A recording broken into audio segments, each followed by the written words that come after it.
मैं इकबाल चंदाना स्टेट प्रधान HSC worker union. जो आज पहले हमारा 12 तारीख से प्रदर्शन चला हुआ है।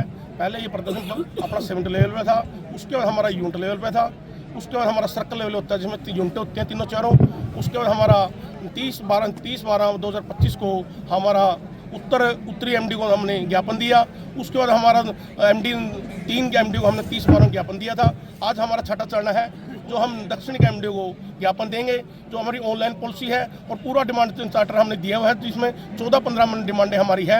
हम समय रहते जो मेरे सीनियर प्रधान ने बताया, जो हमारी ये पॉलिसी है ये बिल्कुल जान भरी जोखिम भरी पॉलिसी है। इसमें कर्मचारी का ये नहीं पता करंट कहाँ से आएगा, बैक जैसे SDO वगैरह है कोई और MD वगैरह इनके पोस्टिंग होगी, इन्हें कागज ही ठीक करने पड़ते हैं। जो हमारा कर्मचारी है इसको तो लाइनों पे जैसे 1 फीट पर 4-5 लाइन है, उसको ये नहीं पता होता कि लाइन कम बिजली कहाँ से आई हुई है। इसको खाली हमारे कर्मचारी को नुकसान नहीं होगा, पब्लिक को भी नुकसान होगा। अगर हमारा कर्मचारी बिजली ठीक करने जाएगा, उसको ये नहीं पता होगा वो कंप्लेंट कहाँ से आई हुई है। उसके घर टोने में जब गाँव में चौकीदार बताते हैं उसका घर कहाँ है, उसको समय में ठीक नहीं होगी। ऐसे ही इसमें विभाग का भी नुकसान है। अगर हमारा कर्मचारी जो पेमेंट है उसकी PDO वगैरह होते हैं उसकी पेमेंट लेने के लिए जाएगा, तो उसमें विभाग का बहुत बड़ा चुनाव गलत फाइल में साइन कराएंगे कंज्यूमर वगैरह जो फैक्ट्री वाले हैं, तो उसमें विभाग का भी बहुत बड़ा लॉस है। समय रहते हुए सरकार हमें जो मैनेजमेंट है ये बुलाए, और हमारा लगातार से हम 7वां चरण है। उसके बाद हम 19 तारीख को ACS पावर को चंडीगढ़ ज्ञापन देंगे। अगर सरकार उसके बाद में नहीं मानती,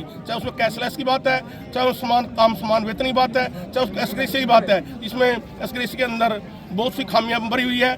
उसमें मान जो सरकारी पॉलिसी है उसमें +2 की और भी कई स्टेट के अंदर +2 के अंदर कोई भी उसकी शर्त लगाई है वो हटाया जाए। 5 साल के अंदर हमारा कर्मचारी का डेथ रेशो में और किसी डिपार्टमेंट में ऐसा नहीं है। हमारा क्यों महकमा रिस्की है, जो जोखिम भत्ता भी बहुत जरूरी है, क्योंकि इतनी डेथ रेशो है। अगर जोखिम भत्ता नहीं देंगे तो इसमें कर्मचारी का जो 5 साल एक्सपायर हो जाता है उसमें कर्मचारी कुछ नहीं मिलता, उनके बच्चे दर धक्के खाते हैं। इसलिए हम सरकार को समय रहते हुए SGRC पॉलिसी के अंदर अमेंडमेंट किया जाए। और भी हमारी डिमांडें हैं जो समय रहते हुए मैनेजमेंट बुला के हम सरकार मैनेजमेंट बुलाए और बीच में बैठ के हमारी जो जरूरत की डिमांडें हैं उसको पूरा किया जाए। यही हमसे करते हैं। अगर 19 तारीख को ACS पावर के बाद अगर नहीं मानती सरकार, हम उसके बाद आर पार के हमारी वार्ता समिति जो 9 मेंबरों की, तो उसके बाद हम बैठक करेंगे। आर पार ही लड़ना पड़े तो हम पीछे नहीं हटेंगे, क्योंकि सरकार जो हमारा कर्मचारी है वो बहुत इससे फालतू आदमी नहीं होगा।